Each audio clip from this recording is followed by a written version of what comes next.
Mr. President, welcome. Thank you very much. Thank you. I'd like to request a moment of silence for the victims and their families, please.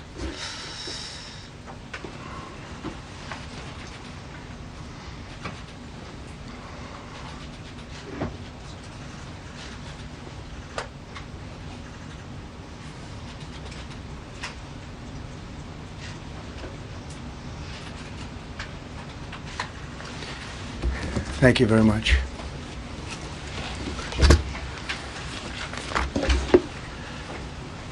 I speak to you this morning in an hour of anguish for our nation. Just before 9 p.m. last night, an American Airlines regional jet carrying 60 passengers and 4 crew collided with an Army Black Hawk helicopter carrying 3 military service members over the Potomac River in Washington, D.C., while on final approach to Reagan National Airport. Both aircraft crashed instantly and were immediately submerged into the icy waters of the Potomac. Real tragedy. The massive search and rescue mission was underway throughout the night, leveraging every asset at our disposal, and I have to say the local, state, federal, military, including the United States Coast Guard in particular, they've done a phenomenal job. So quick, so fast, it was mobilized immediately. The work has now shifted to a recovery mission. Sadly, there are no survivors. This was a dark and excruciating night in our nation's capital and in our nation's history, and a tragedy of terrible proportions. As one nation, we grieve for every precious soul that has been taken from us so suddenly, and we are a country of we are in mourning. This is really shaken a lot of people, including people, very sadly, from other nations who were on the flight.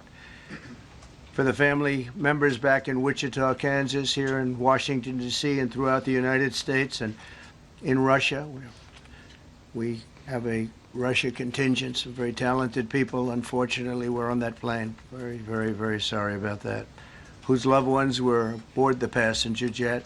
We can only begin to imagine the agony that you're all feeling. Nothing worse. On behalf of the First Lady, myself, and 340 million Americans, our hearts are shattered alongside yours, and our prayers are with you now and in the days to come. We'll be working very, very diligently in the days to come. We're here for you to wipe away the tears and to offer you our devotion, our love, and our support. There's great support. In moments like this, the differences between Americans fade to nothing compared to the bonds of affection and loyalty that unite us all, both as Americans and even as nations. We are one family, and today we are all heartbroken. We're all searching for answers. That icy, icy Potomac, it was a cold, cold night, cold water. We're all overcome with the grief for many who have so tragically perished, will no longer be with us. Together we take solace in the knowledge that their journey ended not in the cold waters of the Potomac, but in the warm embrace of a loving God. We do not know what led to this crash, but we have some very strong opinions and ideas, and I think we'll probably state those opinions now. Because over the years I've watched as things like this happen, and they say, well, we're always investigating, and then the investigation 3 years later, they announce it. We think we have some pretty good ideas, but we'll find out how this disaster occurred, and we'll ensure that nothing like this ever happens again.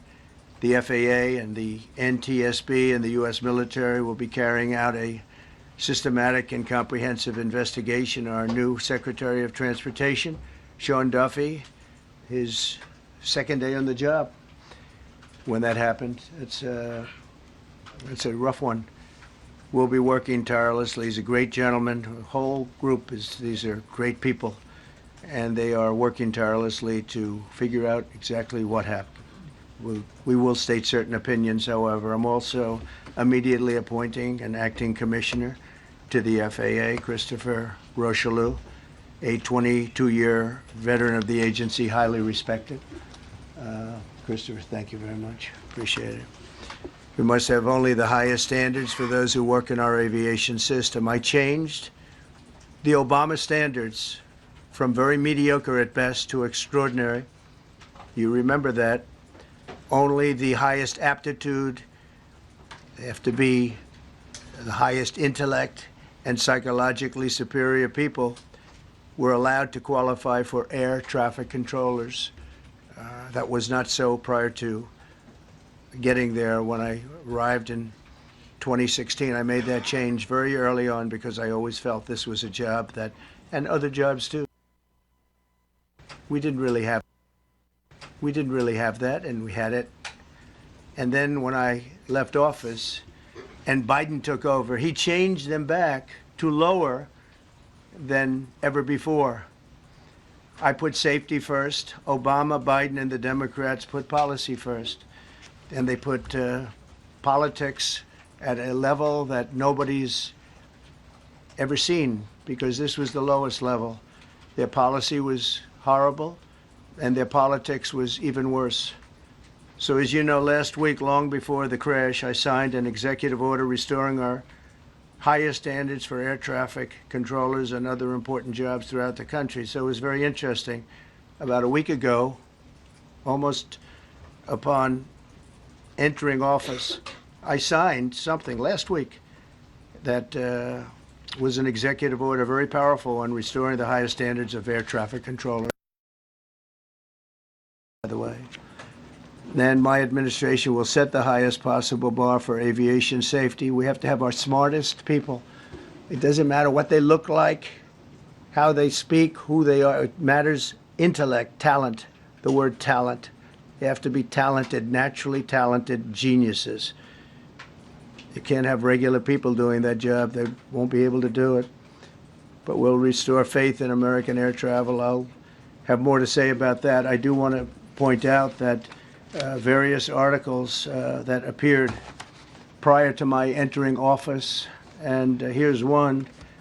The FAA's diversity push includes focus on hiring people with severe intellectual and psychiatric disabilities. That is amazing. And then it says FAA says people with severe disabilities are most underrepresented segment of the workforce, and they want them in, and they want them. They can be air traffic controllers. I don't think so.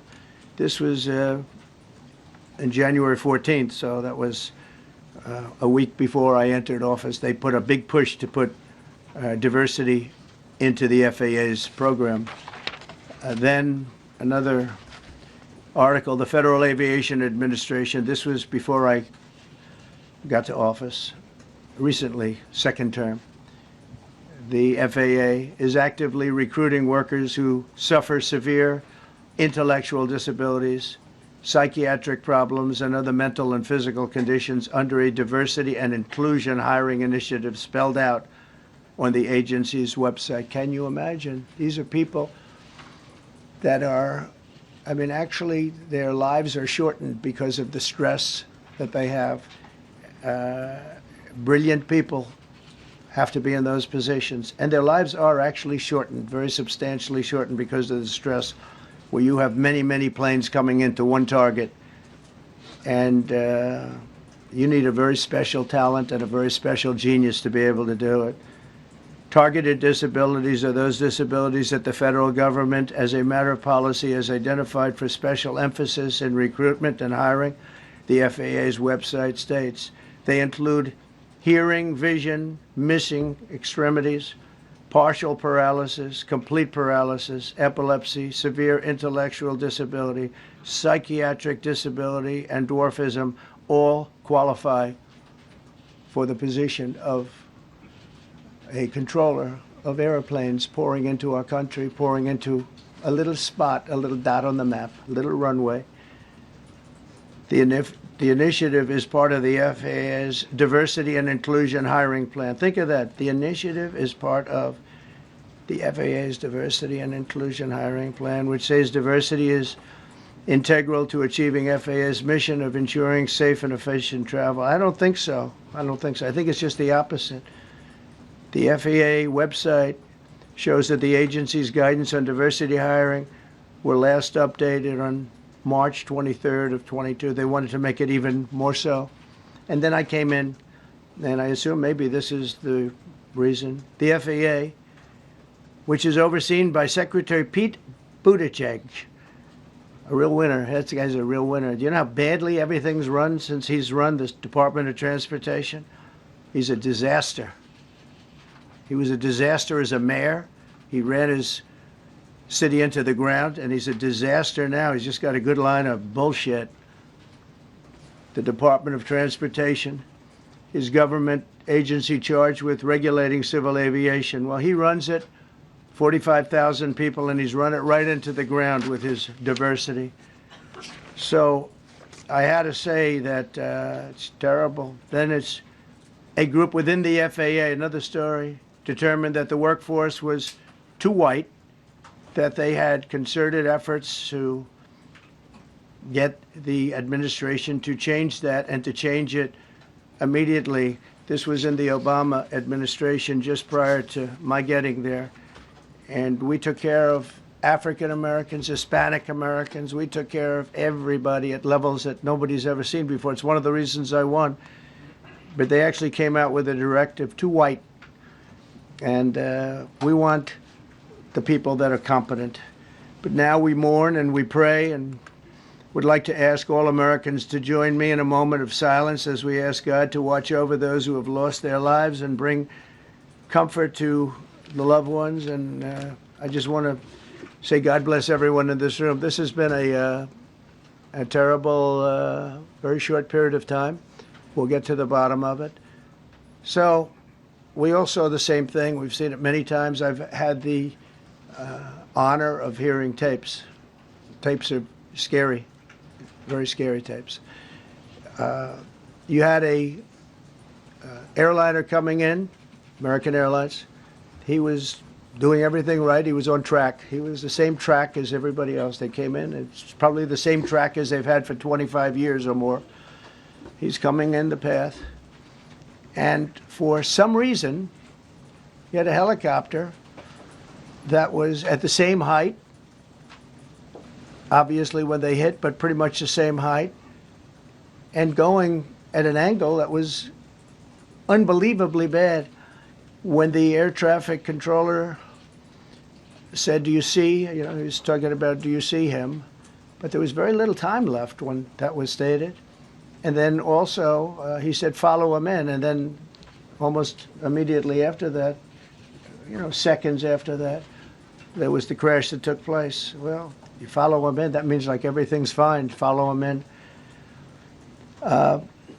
You had a pilot problem from the standpoint of the helicopter. I mean, because it was visual. It was a very clear night. It was cold but clear, and clear as you could be. The American Airlines plane had lights blazing. They had all of their landing lights on. I could see it from the Kennedy Center tape. We had a tape up on the Kennedy Center. That seems to be the primary. Thus far, I'm sure we'll see other tapes because it's such an area where there are a lot of cameras looking up into the air, into space. So we'll probably see many other shots of it before too much time goes by. But we had a situation where you had a helicopter that had the ability to stop. I have helicopters. You can stop a helicopter very quickly. It had the ability to go up or down. It had the ability to turn. And the turn it made was not the correct turn, obviously. It did somewhat the opposite of what it was told. We don't know that would have been the difference because the timing was so tight. It was so little. There was so little time to think. But what you did have is you had vision. The helicopter had vision of the plane because you had vision of it all the way, perfect vision of it all the way from at Kennedy Center where the tape was taken. And for some reason, there weren't adjustments made. Again, you could have slowed down the helicopter substantially. You could have stopped the helicopter. You could have gone up. You could have gone down. You could have gone straight up, straight down. You could have turned. You could have done a million different maneuvers. For some reason, it just kept going and then made a slight turn at the very end, and by that time it was too late. They shouldn't have been at the same height, because if it was at the same height, you could have gone under it or over it, and nobody realized, or they didn't say that it's at the same height. At the same height, still wouldn't have been great, but you would have missed it by quite a bit. Could have been 1,000 feet higher. It could have been 200 feet lower. But it was exactly at the same height, and somebody should have been able to point that out. So all of this is going to be studied, but it just seems to me, from a couple of words that I like to use, the words common sense, some really bad things happened, and some things happened that shouldn't have happened. So you had a helicopter going in an identical direction. You had a helicopter that was at the exact same height as somebody going in essentially the opposite direction. You had a plane that was following a track, which is a track that every other plane followed. And I don't imagine, I know I've heard today that they might have been following the preceding plane, which was pretty close, but not that close, the preceding plane. But you wouldn't have even been able to see that because of the direction that the helicopter was coming in at. So you had a confluence of bad decisions that were made, and you have people that lost their lives, violently lost their lives. We're going to take a few questions. I'd like to ask our new Secretary of Transportation to say a few words. Sean Duffy, great gentleman, just started. It's not your fault, and I know you agree with me very strongly on intellect and even psychological well-being of the air traffic control. It's such an important position, and I think I can't emphasize stronger. I changed it when I first ran in 2016. I changed it.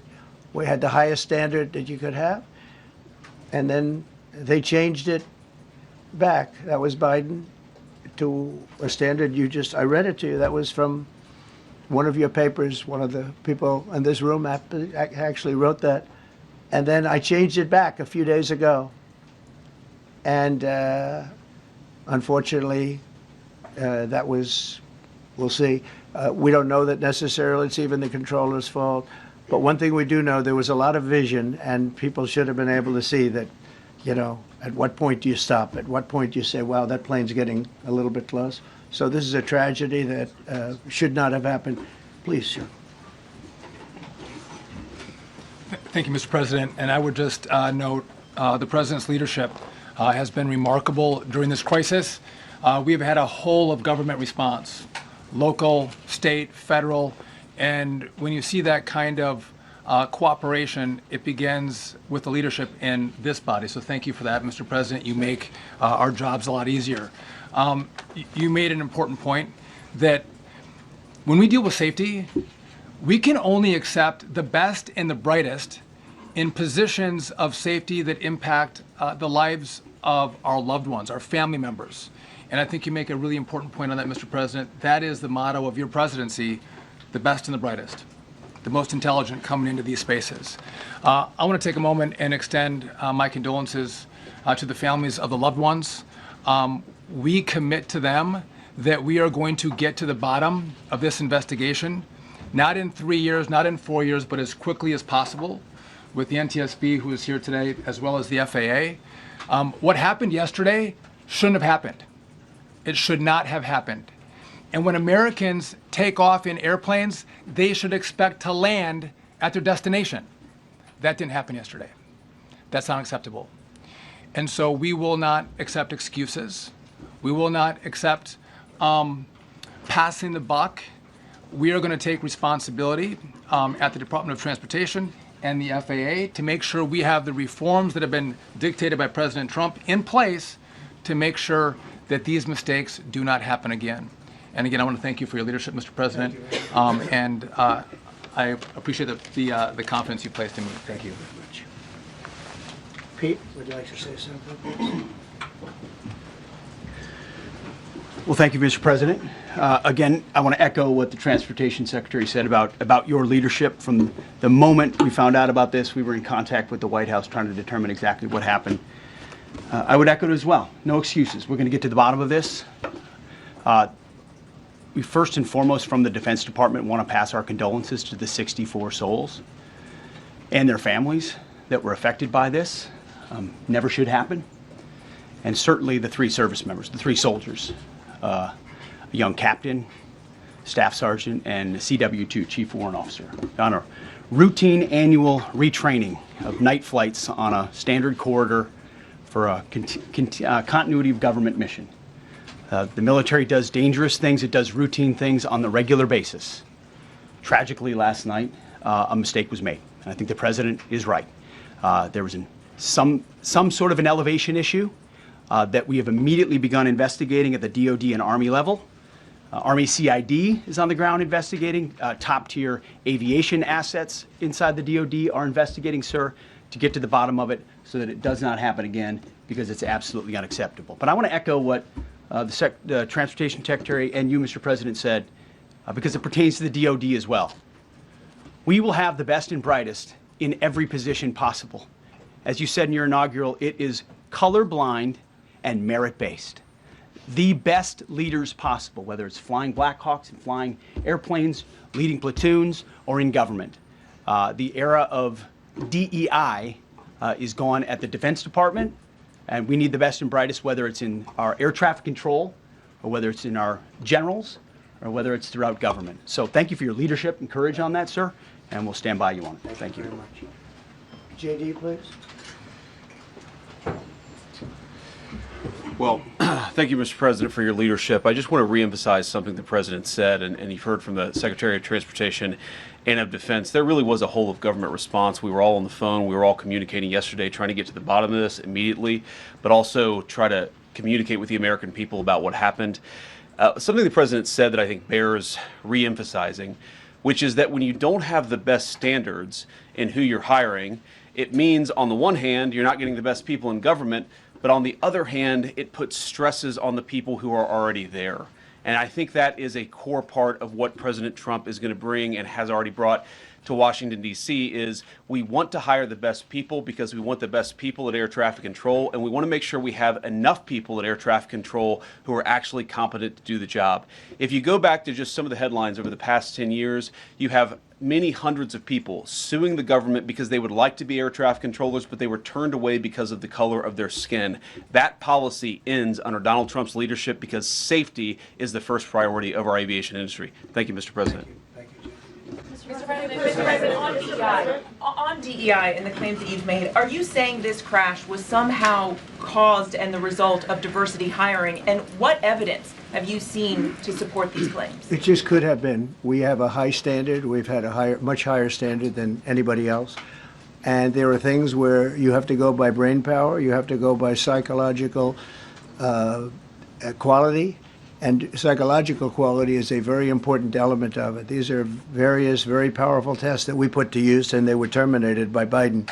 And Biden went by a standard that's the exact opposite. So we don't know, but we do know that you had 2 planes at the same level. You had a helicopter and a plane. That shouldn't have happened. And we'll see. We're going to look into that, and we're going to see. But certainly for an air traffic controller, we want the brightest, the smartest, the sharpest. We want somebody that's psychologically superior, and that's what we're going to have. Yeah. President. Yeah, please, go ahead. Mr. President, you mentioned at the top of the briefing that there were several Russian nationals on the flight. Yes. Will the U.S. government be willing to facilitate the transfer of their remains, considering Yes, we the will. fact there is no direct air travel between the 2 countries? We've already been in contact with Russia, and the answer is yes, we will facilitate. Yes. Please, go ahead. Thank you, Mr. President. The situation in the Democratic Republic of the Congo is getting worse, even though President John Lorenzo has been mediating the conflict between Rwanda and the Democratic Republic of the Congo because he wants to bring peace and stability. The situation is really bad right now. I want to hear from Ms. President if you have any plan in the future to bring peace in the Well, you're Democratic asking me a Republic question of the about Congo. Rwanda, and it is a very serious problem. I agree, but I don't think it's appropriate right now to talk about it. But it is a very serious problem. Do you even yet know the names of the 67 people who were killed? And you are blaming Democrats and DEI policies and air traffic control and seemingly the member of the U.S. military who was flying that Black Hawk helicopter. Don't you think you're getting ahead of the investigation right now? No, I don't think so at all. I don't think with the names of the people, you mean the names of the people that are on the plane? You think that's going to make a difference? Does it comfort their families They to are hear you a blaming group of DEI people that have policies? lost their lives. If you want a list of the names, we can give you that. We'll be giving that very soon. We're in coordination with American Airlines. We're in coordination very strongly, obviously, with the military. But I think that's not a very smart question. But are you I'm blaming- surprised coming from you. Are you blaming your Please. Thank you. Please. Thank you, President Trump. Thank you for being here.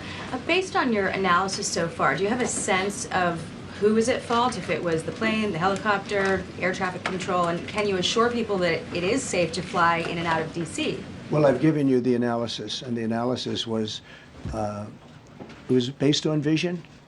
You had a lot of people that saw what was happening. You had some people that knew what was happening. There was some warnings, but the warnings were given very, very late. You know, those warnings were given very late. It was almost as they were given. A few seconds later, there was the crash. It should have been brought up earlier. But the people in the helicopter should have seen where they were going. I can't imagine people with 20/20 vision not seeing, you know, what's happening up there. Again, they shouldn't have been at the same height. You're going in reverse directions or sideway directions. Obviously, you want to be at different heights. I see it all the time when I'm flying. You have planes going in the opposite. They're always lower. We're higher. So if somehow there's a screw up, there's not going to be a tragedy. It'll be close, but you know, there's never going to be a tragedy if you're at a different elevation. For whatever reason, they were at the same elevation. And also, from the American Airlines standard, he's along the track that every plane is along. You say, what was a helicopter doing in that track? It's very sad. But visually, somebody should have been able to see and taken that helicopter out of play, and they should have been at a different height. Thank you, sir. You mentioned the Russians that were on board that plane. What other nationalities were on board that passenger There were a jet? couple of others. We're going to be announcing it in about an hour. We have some very specific information.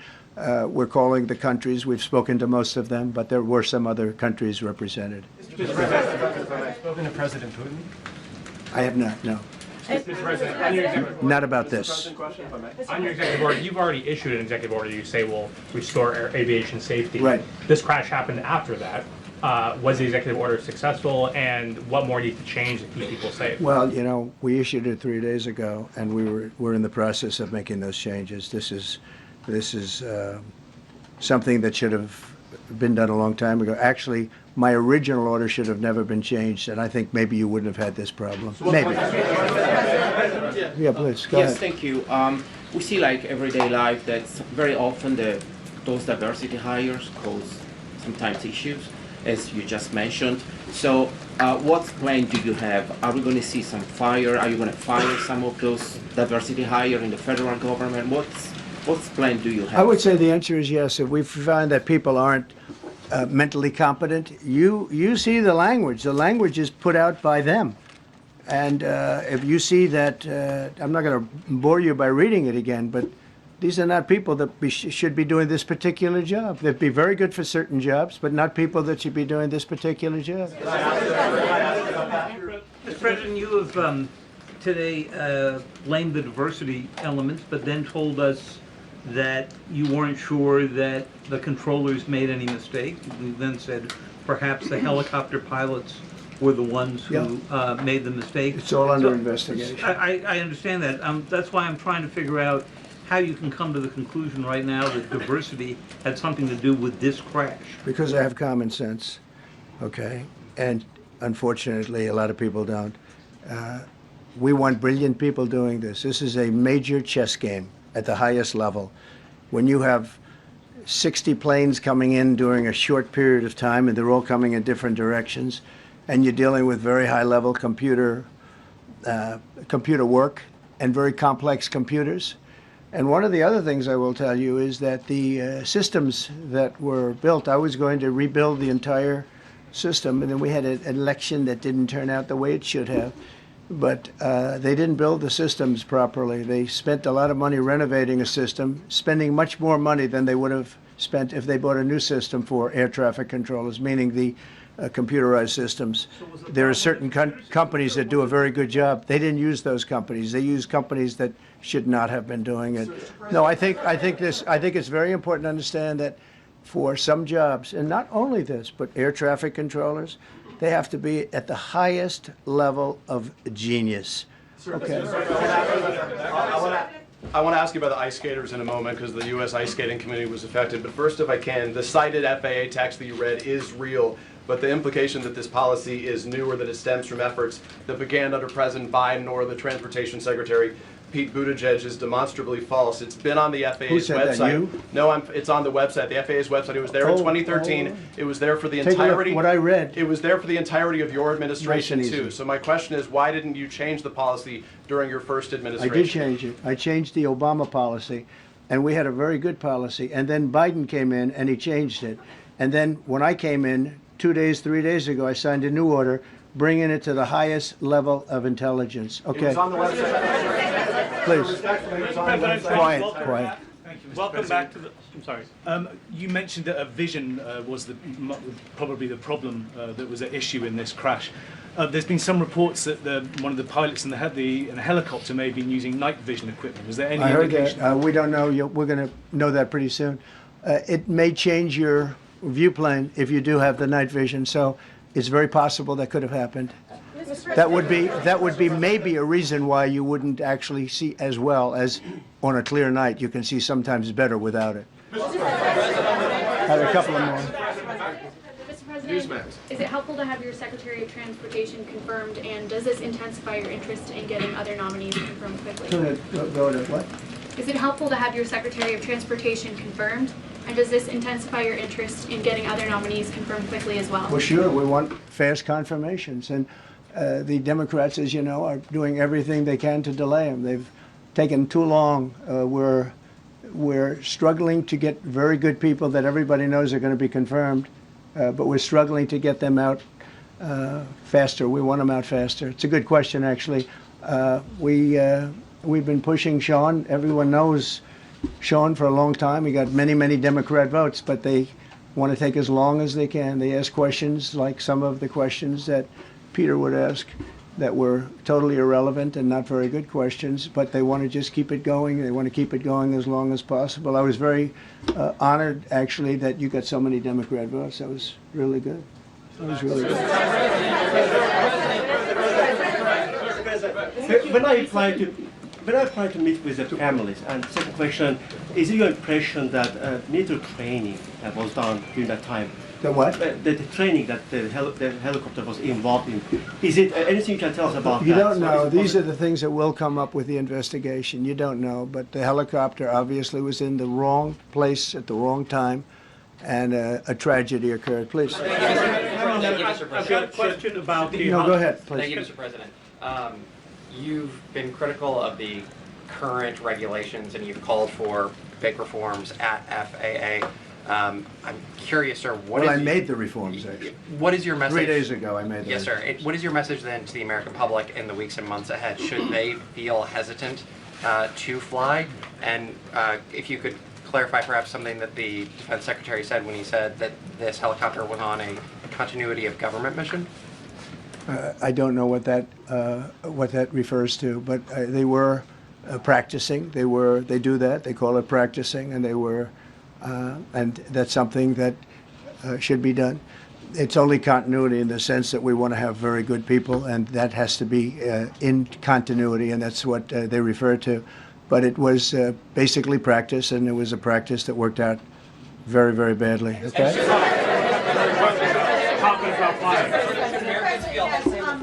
On his question, the first question, should people be hesitant to fly right now? No, not at all. I've not hesitated to fly. This is something that it's been many years that something like this has happened, and the collision is just something that we don't expect ever to happen again. We are going to have the highest level people. We've already hired some of the people that you've already hired for that position long before we knew about this. I mean, long before. From the time I came in, we started going out and getting the best people because I said it's not it's not appropriate what they're doing. I think it's a tremendous mistake. You know, they like to do things and they like to take them too far, and this is sometimes what ends up happening. Now, with that, I'm not blaming the controller. I'm saying there are things that you could question, like the height of the helicopter and the height of the plane being at the same level and going in opposite directions. It's not a positive. But no, we're already hiring people. No, flying is very safe. We have the safest flying anywhere in the world, and we'll keep it that way. Thank you all very much. Thank you very much, everybody.